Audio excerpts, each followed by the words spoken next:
The sentence landed like a piece of ice down the back of my shirt. I'm marrying your brother to keep us all close. You understand, right?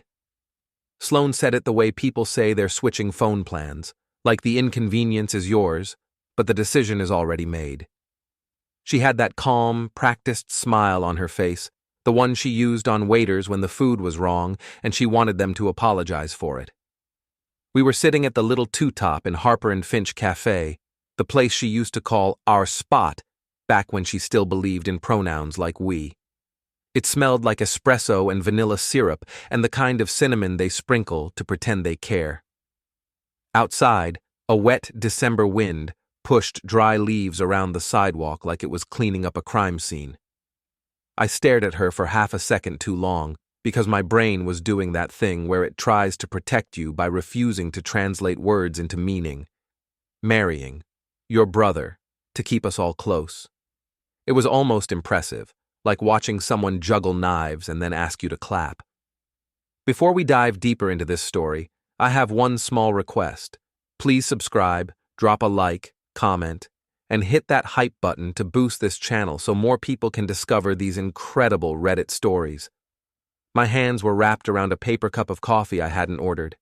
She'd bought it for me automatically, like I was still a familiar habit. It was too hot.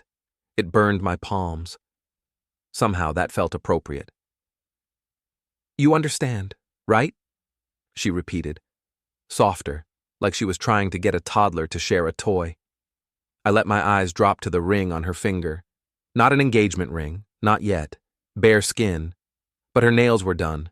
Neutral polish, glossy, perfect. The kind of nails you don't get done unless you're planning to put your hands in front of a lot of people. You planned this, I said. Sloane tilted her head. Ethan, don't. I held up a finger.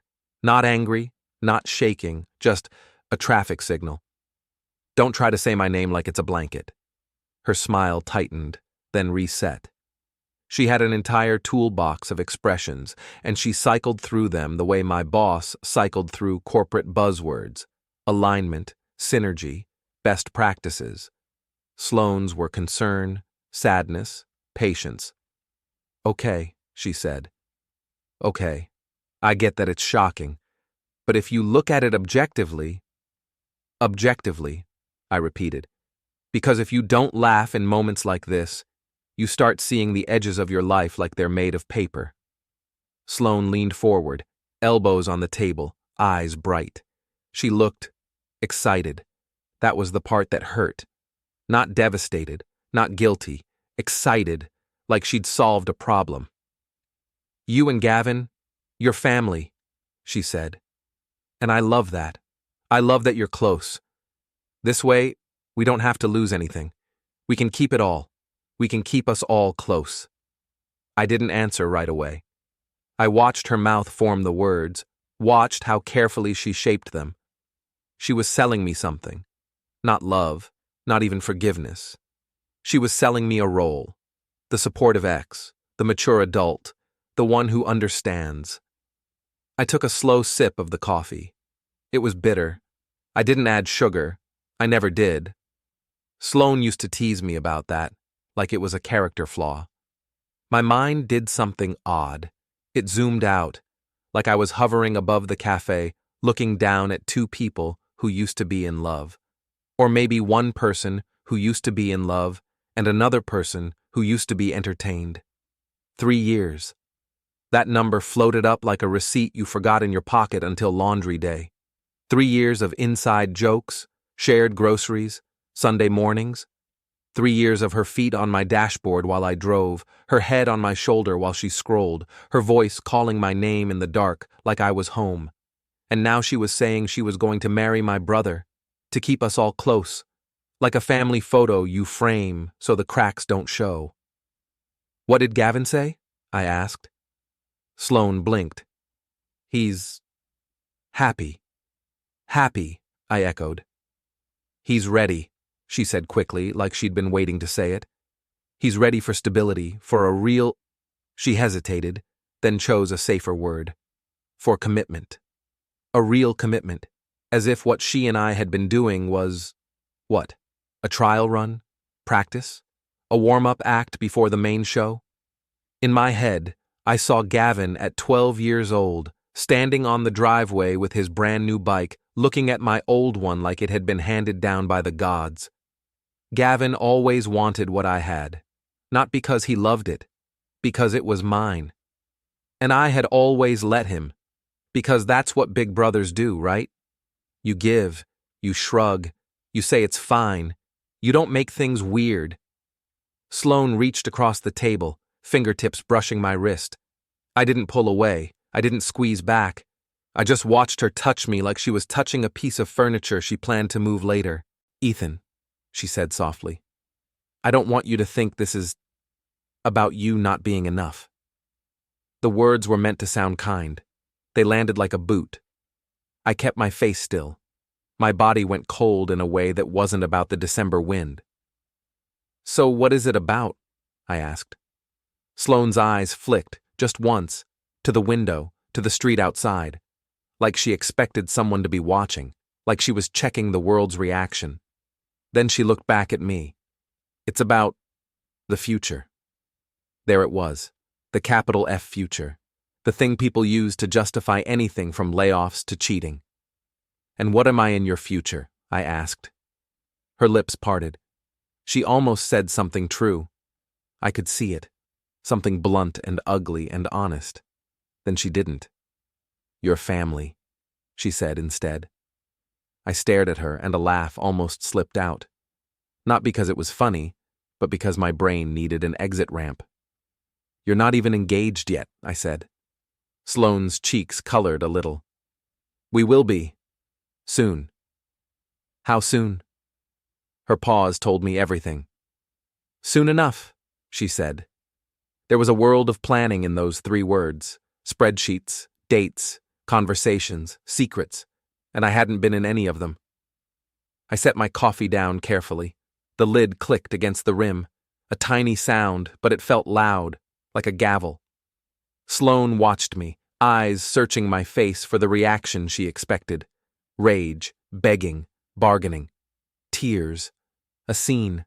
The café was busy. 2 college kids were laughing in the corner. A woman in a wool coat scrolled her phone like the world wasn't ending at my table. A barista steamed milk with the indifference of a god. Sloane leaned in again. Say something. I did. Family first, I said. Her shoulders loosened instantly. Relief washed over her features like someone had opened a valve. She hadn't even realized how tense she was until she thought she'd won. Thank you, she whispered, and for a second, she looked almost grateful. Like I'd donated an organ. I nodded once, slow. In my head, I heard a voice. Not hers, not mine. Something old and dry, like a narrator in a horror story. Sometimes the monster isn't the one who screams. Sometimes it's the one who smiles and says it's for the best. Sloane reached for my hand again, this time with more confidence. I knew you'd understand. I let her take it. I let her think my stillness was acceptance instead of calculation, because in that moment, something settled inside me. Not peace, not forgiveness, a plan. Sloane stood, slipped her coat on, kissed my cheek like we were still normal people with normal problems. She smelled like her perfume, something expensive with a sweet top note that always faded into something darker, like sugar over smoke. I'll call you, she said. We should talk to Gavin together, okay? So it's not weird. Sure, I said. She smiled and walked out into the cold. I stayed at the table, hands folded, watching the door swing shut behind her. My phone buzzed once. A message from Gavin popped up on the screen. Bro, you free tonight? Big news. I stared at the words until they blurred. Then I picked up my phone and typed back with steady thumbs. Yeah, I'm free. I stood up, left the coffee untouched, and walked out into the December wind like nothing had happened.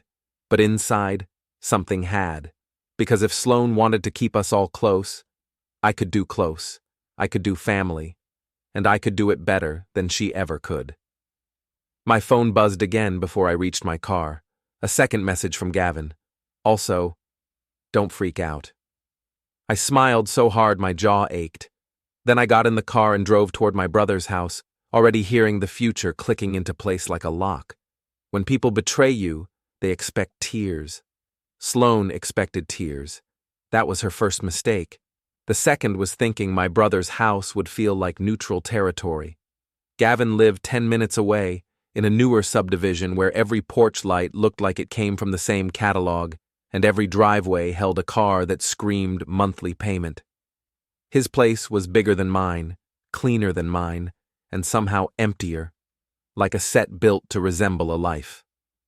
The porch camera tracked me as I walked up. A tiny motor whirred, polite and suspicious. I rang the bell anyway. Let the machine watch. The door opened fast. Gavin stood there grinning like he'd just won something he hadn't paid for yet. "Bro," he said, loud enough for the whole street. He pulled me into a hug that was strong and brief, the way men hug when they want to prove they're good men. "Come in. Come in." The house smelled like lemon cleaner and steak. Someone had been trying to make it feel like a celebration before the guests arrived, before the truth arrived. I stepped inside, wiping my shoes on the mat even though they weren't dirty. Old habit, old rules. Be considerate. Don't make a mess. Gavin clapped me on the shoulder and guided me toward the kitchen like I was a prized witness. There she was. Sloane stood by his island, a glass of white wine in her hand, wearing one of her soft sweaters, the kind that made people want to assume she was gentle. Her hair was tucked behind her ears like she'd just been listening closely, like she was so present, so sincere. Her eyes met mine, one quick flicker, a check-in, a silent, "We're good, right? You're behaving, right?" I gave her the same calm face I'd given the barista when my card reader glitched last week. Neutral, patient, absolutely not your friend. Gavin noticed nothing. Of course he didn't. "Okay," he said, bouncing on his heels. "So, I don't even know how to say it without sounding like you're about to announce you got drafted," I said. He laughed, delighted. "Exactly, like that." He took my elbow, turned me slightly toward the living room, as if he'd positioned the lighting for the big reveal. "Sloane and I are—" He glanced at her, eyes shining. "We're making it official." Sloane tilted her head and smiled like a painting. "We're getting married," Gavin said. I held my expression steady. I could feel my own heartbeat in my throat, slow and heavy, like someone walking upstairs in a dark house. "Wow," I said. Gavin beamed. "Right?" Sloane took a sip of wine. Little sip. Controlled sip. The sip of a person who wants to see if you flinch. I didn't. "Congratulations," I said, and because I'm not an idiot, I leaned into the role they'd already written for me. "When's the wedding?" Gavin hesitated, then said it fast, like ripping off a bandage.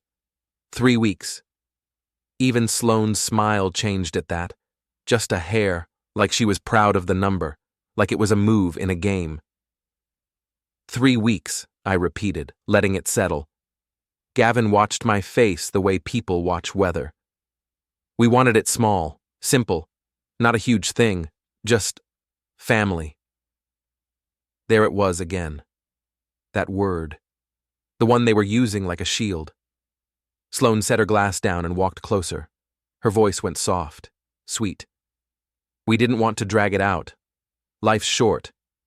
"Life is short," I agreed. The kitchen lights hummed faintly. Somewhere in the house, a heater clicked on. Little mechanical sounds that made everything feel too ordinary for what was happening.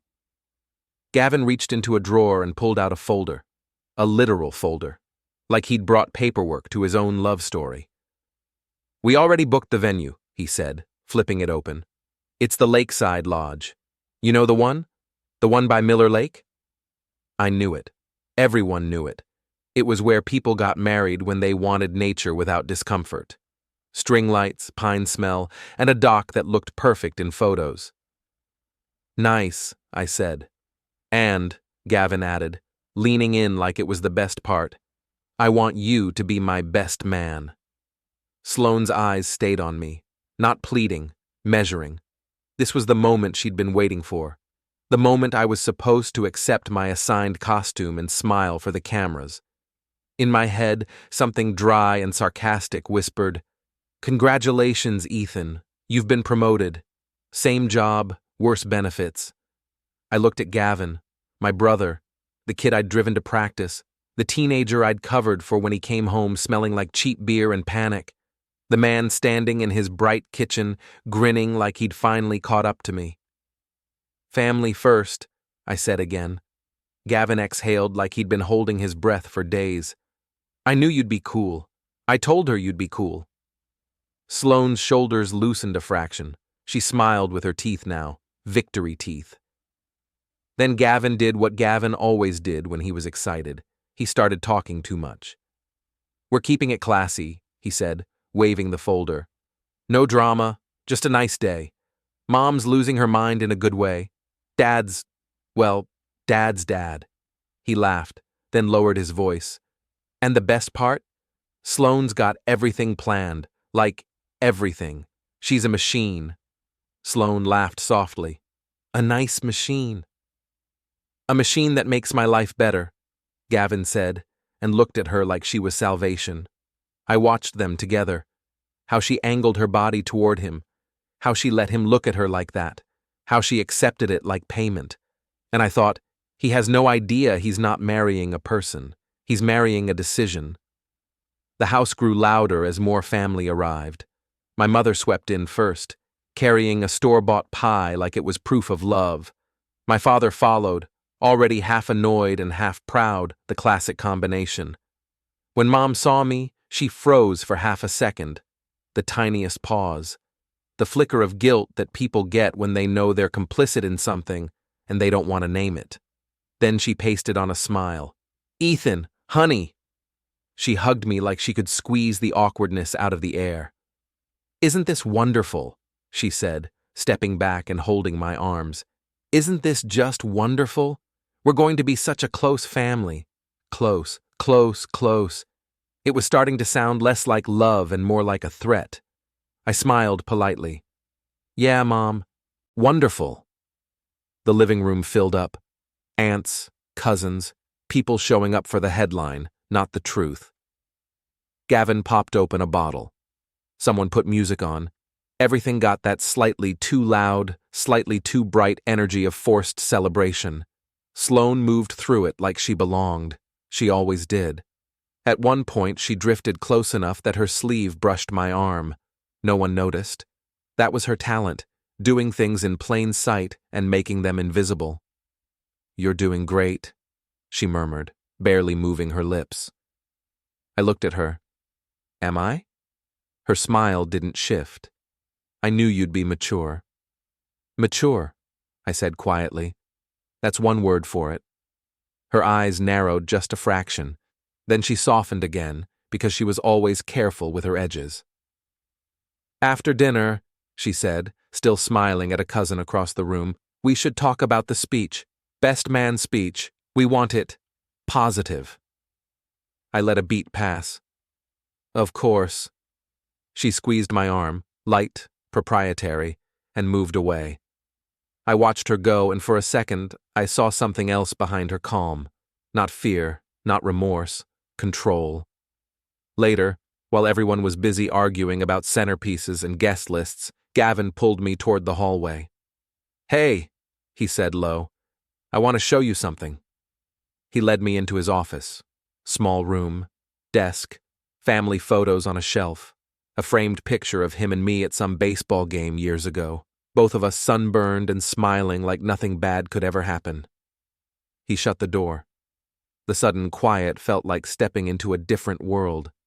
Gavin's grin faded. "Okay," he said. "So, I know this is weird." "Is it?" I asked. He ignored that. "But I need you with me. I need you to be on my side. This is real." I nodded slowly. "Sure."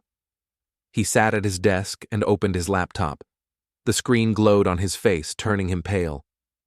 "I wasn't going to show you," he said, "but Sloane said full transparency is better." My stomach tightened. He clicked something. A text thread appeared. My name at the top. Not from my phone, from hers. Gavin turned the laptop so I could see it. A message from Ethan, supposedly me, written in a way I would never write. You'll regret this.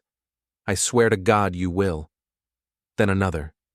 If you do this, I'm going to make sure you both lose everything. I stared at the screen. The words felt like a stranger wearing my face. My voice stayed calm, because that's what I did now. Those aren't mine, I said. Gavin's jaw flexed. She said you sent them from a different number. I looked up at him. Do you believe that? He hesitated. Just a second. And that second told me everything I needed to know about how deep Sloane already was inside him. I don't know what to believe, he admitted. But she's scared, Ethan, and I... He stopped when the office door opened. Sloane stood in the doorway, smiling like she'd walked in on a harmless conversation. Everything okay? She asked. Her gaze went to the laptop screen, then to my face, then to Gavin's. And I watched her understand, instantly, that the seed had been planted, that my brother had doubt, that this could get messy. Her smile didn't change, but her eyes did. Ethan, she said gently, like she was addressing a skittish animal, please don't make tonight hard, for Gavin. I looked at her, then back at my brother, and felt something cold settle into place, solid, heavy, inevitable.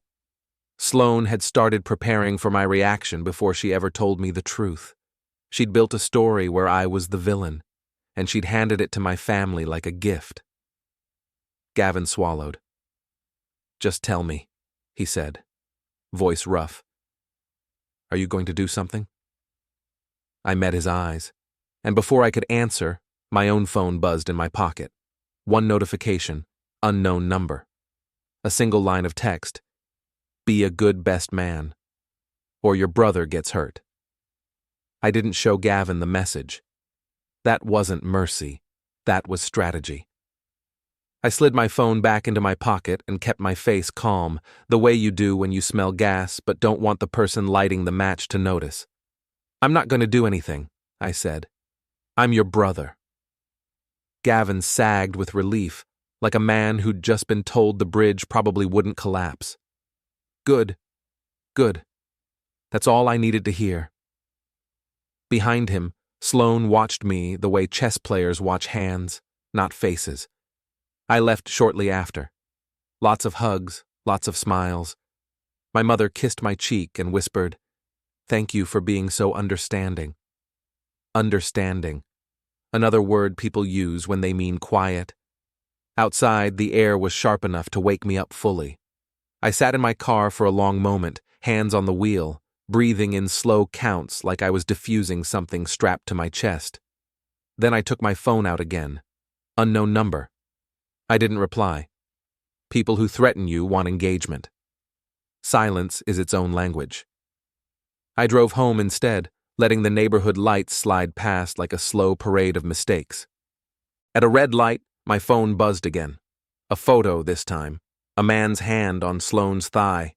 Familiar ring. Heavy watch. The angle wasn't artistic. It was careless. Taken in a car. Leather seats. Dashboard reflection. The caption was short. She says you're behaving. Keep it that way. I stared at the photo until the light turned green and someone honked behind me.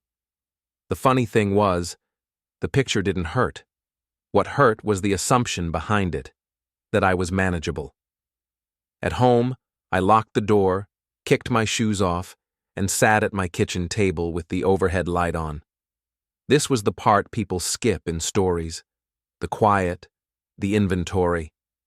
I opened my laptop and started with what I already had. 3 years of shared history leaves fingerprints everywhere if you know where to look. Not secrets, not hacking, just residue. A shared cloud album she'd forgotten to remove me from. Mostly harmless stuff. Brunch plates, sunsets, selfies. Then, buried between them, a reflection in a mirror. A man behind her. That watch again. Same ring. I zoomed in. Not enhanced, just seen. Next. Receipts. She was sloppy with paper. Always had been. I pulled a folded slip from a drawer I hadn't opened in months. Valet parking, hotel bar. Date matched one of the nights she'd told me she was crashing at a friend's. The friend's name had changed twice. I laid everything out on the table like puzzle pieces, not to prove anything yet, just to understand the shape of the lie. And then I looked up, Trent Vale. Gym owner. That part checked out. Clean website, smiling photos, testimonials that sounded like they were written by the same person with different email addresses. Married. That took 2 clicks. Married, 3 years. Anniversary photos on his wife's public page. Lots of lake shots. Lots of hashtags about gratitude and growth. I leaned back in my chair and let out a breath. People like Trent always think they're invisible because they're ordinary. I shut the laptop and went to bed without sleeping. The next day, I didn't go looking for him. I let him find me. That's the thing about men like Trent. They can't resist checking the perimeter once they think there's a threat. They circle, they puff up. I spent the morning at work, answered emails, fixed a procurement issue that had nothing to do with my life detonating. Around noon, my phone buzzed. Unknown number again. We should talk, man to man. I stared at the message for a full 10 seconds, then typed back. Sure. No bravado, no threats. That scares people more than anger. He sent an address, a gym parking lot on the edge of town, early afternoon, public enough to feel safe, private enough to feel bold. I got there first, sat in my car, engine off, watching the doors. People came and went, normal bodies, normal routines, life continuing like it didn't care who was ruining whose. Then Trent arrived. Black SUV, clean, detailed. He parked crooked, like rules were suggestions. When he stepped out, he moved with confidence, shoulders back, chest forward, the posture of a man who's never been told no in a way that stuck. He spotted my car and smiled. That smile changed when he saw my face. Up close, he looked smaller, not physically, internally, like someone who inflated themselves with noise.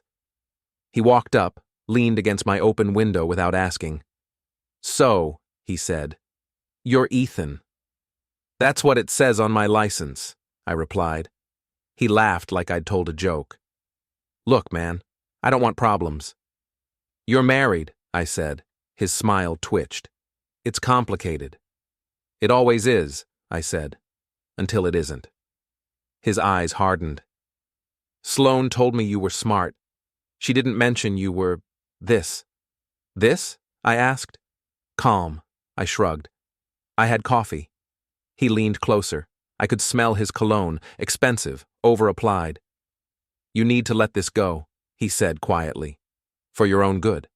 There it is, I said. The part where you threaten me. He straightened. Not a threat. Advice. I nodded slowly, like I was considering it. Then I reached into my pocket, pulled out my phone, and unlocked it. I didn't show him the photo. I showed him something else, a screenshot of his wife's public anniversary post. Date circled, location tagged. This was the night Sloane told me she had food poisoning, I said. She said she couldn't even stand.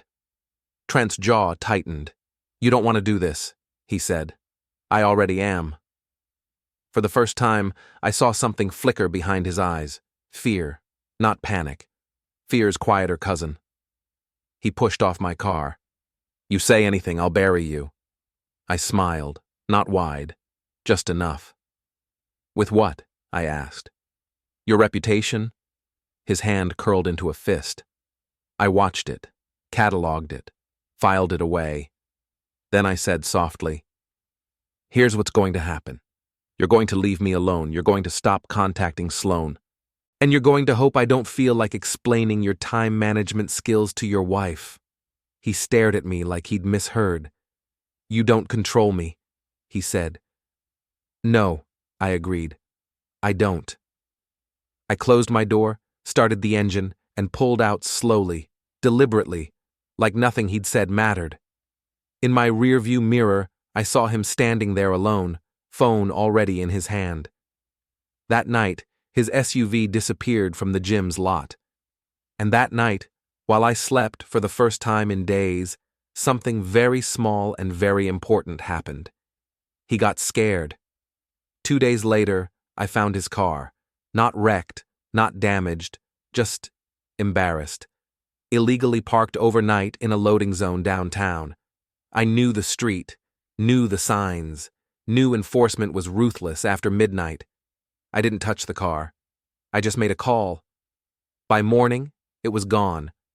By afternoon, Trent's number was blocked. By evening, my phone buzzed with a new message from Sloan. "What did you do?" I stared at the screen, feeling something cold and steady spread through me. Not anger, momentum. I typed back, "Family first." She called me 10 minutes later. I didn't answer. When people panic, they reveal priorities. I wanted to see hers. My phone kept buzzing while I drove to work, then while I sat through a meeting about supply timelines that felt aggressively irrelevant. At noon, I checked the screen. 3 missed calls, 2 texts. "Sloan, we need to talk." "Sloan, now." No apology, no explanation, just urgency, like I'd stepped out of bounds and the referee hadn't blown the whistle yet. I finished my day, left on time, and drove to a grocery store I never used. Bought milk I didn't need. Stood in line behind a man arguing about coupons. Control is a fragile thing. The moment you stop reacting, people start losing their grip. When I got home, there was an envelope on my doormat. Cream-colored. Thick paper. My name written in Sloan's handwriting. Perfect loops, carefully imperfect. Inside, a tailored invitation. Lakeside Lodge. December 21st, ceremony, 4 p.m., reception to follow. And at the bottom, in smaller font, like an afterthought, "Best man, Ethan Cole." I laughed, out loud, alone. She didn't want me gone. She wanted me positioned. That night, Gavin called. "Hey," he said, trying for casual. "You okay?" "Sure," I said. "Why wouldn't I be?" Pause. "Sloan's stressed," he said. "She thinks you're upset." I pictured her pacing, phone in hand, rehearsing versions of me she could sell. "I'm fine," I said. "I told you. Family first." He exhaled. "Good. Because—" Another pause. "She really wants this to be clean. No drama, no surprises." "No surprises," I repeated. "Yeah," he said, relieved. "Exactly." After we hung up, I sat at my kitchen table and opened my laptop. If I was going to stand beside my brother at his wedding, I needed to understand exactly what I was standing in. I started with the venue email thread, still copied, still forgotten. PDFs, schedules, vendor lists, seating charts. And then I saw it. An invoice. Not the total, not the vendor, the payer. The deposit hadn't come from Gavin. It hadn't come from Sloan either. It had come from a consulting LLC with a generic name and a clean website. I copied the name, opened a new tab, and did what I always did best. Read slowly. Public Business Registry. 1 page, then another. Owner, Trent Vale. I leaned back in my chair and stared at the ceiling. So that was it. Not romance, not destiny, not keeping us close. A transaction. I didn't feel rage. Rage is loud. This was clarifying, like finally finding the instruction manual after something breaks. I took screenshots, saved PDFs, labeled folders with boring names, utilities, taxes, MISC. The safest lies hide in plain sight. Then I closed the laptop and went to bed. 2 days later, Sloan showed up at my door. She didn't text, didn't call, just knocked. 3 soft taps like we still shared rhythms. I opened the door and stepped aside without a word. She walked in like she owned the place, took her coat off, looked around. "You changed the light bulb," she said. "Burned out," I replied. She turned to face me, eyes sharp now. The softness was gone. "What are you doing?" she asked. "Living," I said. "You should try it." Her jaw tightened. Trent's car got towed. That's unfortunate, I said. Parking enforcement is brutal. She studied my face, searching for cracks. He's scared. I shrugged. Fear's a teacher. This isn't funny, she snapped. I know. Silence stretched between us. Thick, uncomfortable. Finally, she sighed and sat on my couch, crossing her legs like she was settling in for a negotiation. You're making this harder than it needs to be, she said. We can all walk away intact. Walk away to where? I asked. You're marrying my brother. She winced just slightly. That doesn't mean you lose everything. Name one thing I keep, I said. She opened her mouth, closed it. I sat across from her, close enough to smell her perfume. Same one, same notes, suddenly cheap. Let me be clear, she said. If you embarrass us, if you ruin this, you will lose your family. I smiled. You already started that. Her eyes flashed. Don't be dramatic. You forged messages, I said quietly. She froze. I leaned forward. You showed Gavin texts that weren't mine. That's not drama. That's preparation. She recovered fast. I was scared. You were strategic, I corrected. She stood. You think you're smarter than me? No, I said. I think you are. That landed. Her voice dropped. Ethan, please. Be the man I thought you were. I met her gaze. You mean quiet? She didn't deny it. She walked to the door, paused with her hand on the handle. You're the best man, she said. Smile, clap, say something nice, then this all ends. I watched her leave. I didn't follow. The next morning, I met Noah at a bar that served bad beer and didn't ask questions. He listened while I talked, didn't interrupt, just nodded when things clicked into place. So, he said finally, you're the villain. Getting there, I said. He took a sip. You sure about the wedding thing? I smiled. That's the point. He raised an eyebrow. You're going to do something. Yes, I said, but not what they think. I pulled my phone out and opened a document. At the top, I typed, Best Man Speech. Noah glanced at it, then at me. That's dangerous. Only if you lie, I said. I started listing facts. Short lines, clean, verifiable, dates, places, quotes she'd sent me herself, things she'd told me about Gavin in moments she thought were private. No adjectives, no accusations, just truth. Noah whistled softly. That's cold. I know, I said. Ethan, he said carefully, once you do this, there's no after. I closed the document and looked at him. There is no after anyway. My phone buzzed, a message from an unknown number. Stop digging, this ends badly for you. I showed it to Noah. He grimaced. That's Trent. Yeah, I said. I typed back a single line. See you at the wedding. And for the first time since Sloane said my brother's name like a solution, I felt something close to calm. Because the timeline was set, the stage was booked, and everyone thought they knew their part. They were wrong. If she wanted to apologize, she wouldn't choose a place with one exit. The location pin Sloane sent led to Miller Lake, same lake, different shore. A gravel pull-off used by fishermen and people who wanted to talk without witnesses. I drove there just after sunset, headlights off for the last stretch, letting the trees swallow the sound of my engine. Her car was already there. She stood by the guardrail, coat buttoned tight, hair pulled back like she was trying to look reasonable. Cold wind pushed across the water, carrying that wet metal smell lakes have in winter. I stayed in the car for a moment.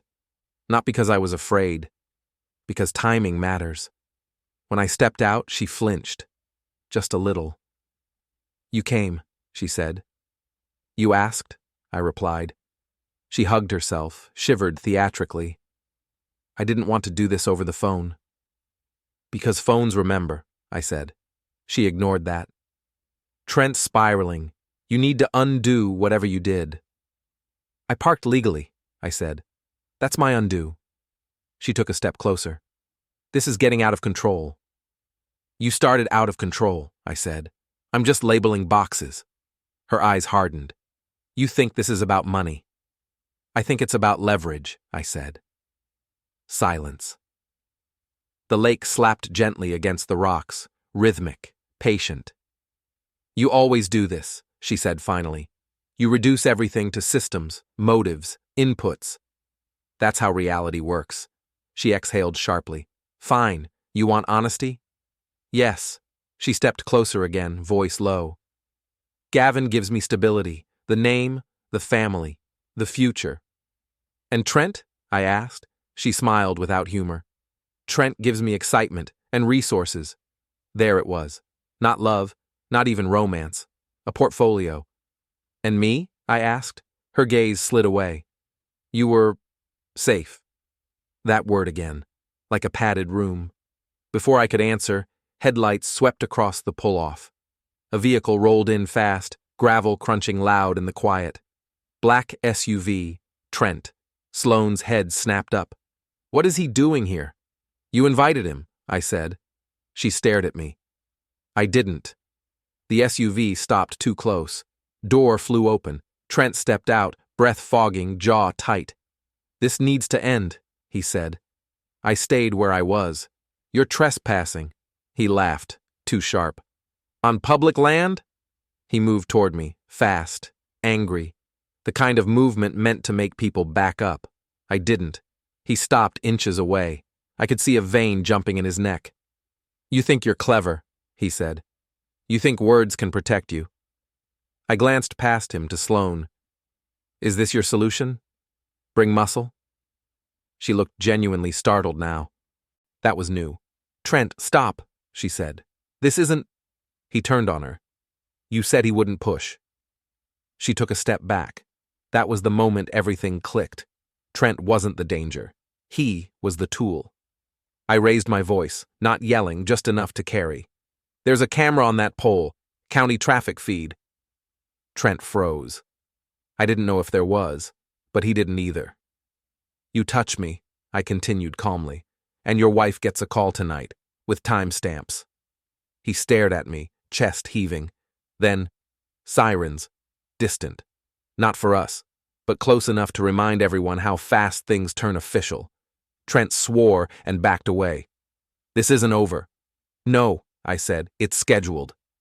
He got in his SUV and peeled out, tires spitting gravel. Sloane stared at the empty space he left behind. You planned that, she whispered. I planned to survive, I said. She rounded on me. You're trying to destroy us. I stepped closer now. You already did. I'm just letting people watch. Her phone buzzed. She glanced down. Color drained from her face. What? I asked. She didn't answer, just stared. I leaned in enough to see the screen. Unknown. Contact. Venue needs confirmation. Deposit source flagged. Call me. I smiled. The rehearsal dinner smelled like pine and roasted chicken and tension. Lakeside Lodge glowed with warm lights, the kind designed to soften edges in photos. Everyone was dressed like they'd already forgiven each other. I arrived early. Always arrive early. The coordinator, Lila, greeted me with a clipboard and tired eyes.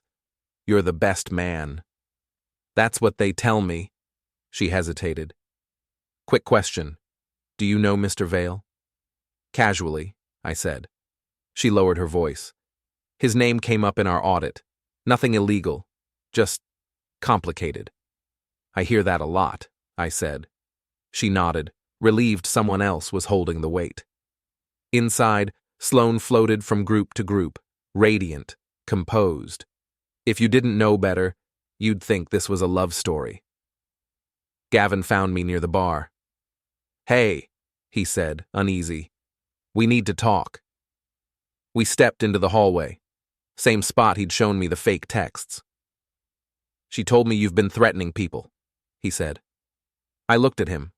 Really looked. Did I threaten you? I asked. No. Did I threaten Mom? No. Then maybe, I said gently, You should ask why she needs you to believe that. His jaw tightened. Doubt crept in again. Before he could speak, Sloane appeared. Everything okay? She asked brightly. Fine, I said. Just family stuff. She smiled at Gavin. See? He's been amazing. Her hand slipped into his. I watched him squeeze it. And in that moment, I knew the twist was complete. She hadn't chosen my brother because she loved him. She chose him because she could replace me, and she chose Trent because she could use him. Different men, different functions, same game. The DJ called for attention. Quick run through, folks! People gathered, glasses clinked, laughter rose. Sloane leaned toward me, lips close to my ear. Please don't do anything stupid tomorrow. I met her eyes. I won't. She relaxed. That was her mistake. Because as the rehearsal ended, Lila handed me the microphone and said, You'll speak right after the father of the bride. I felt its weight in my hand. Solid. Real. Across the room, Trent stood near the exit, phone pressed to his ear, eyes locked on me. I smiled at him. Tomorrow, everyone would be watching, and tomorrow, I wouldn't need threats. I'd have a stage. The wedding morning moved too fast. White chairs, cold lake wind. Gavin pacing like a man about to be crowned or executed. Sloane, radiant, untouchable, already rehearsing her smiles for the photos she'd keep and the people she'd discard. Trent tried one last time. In the service corridor behind the hall, he grabbed my sleeve, breath sharp. Walk away. I leaned in, low enough that only he could hear. Your wife's in row 3. That was enough. He let go. When the DJ handed me the microphone, the room was warm and loud and ready to forgive anything wrapped in a joke. I smiled, tapped the mic. Family first, I said. Laughter, clinking glasses. Then I spoke calmly. Dates, places, things Sloane had told me about Gavin when she thought I was temporary. Things Gavin had told me about her when he thought I was chosen. Who paid the deposit? Why? How close we were all supposed to stay. No insults, no opinions, just facts. The room went silent in layers. Sloane's smile collapsed first. Gavin's followed. Trent stood up too fast, chair scraping, eyes wild, then stopped when his wife turned and looked at him. I set the mic back in its stand. Family, I said one last time, deserves the truth. Trent lunged. Security caught him. Hands, shouts, chaos blooming behind me. I didn't turn around. I walked past the head table, past my brother frozen in place, past Sloane, finally understanding she'd miscalculated the quiet one. The doors swung shut behind me. Applause never came, and I didn't wait for it.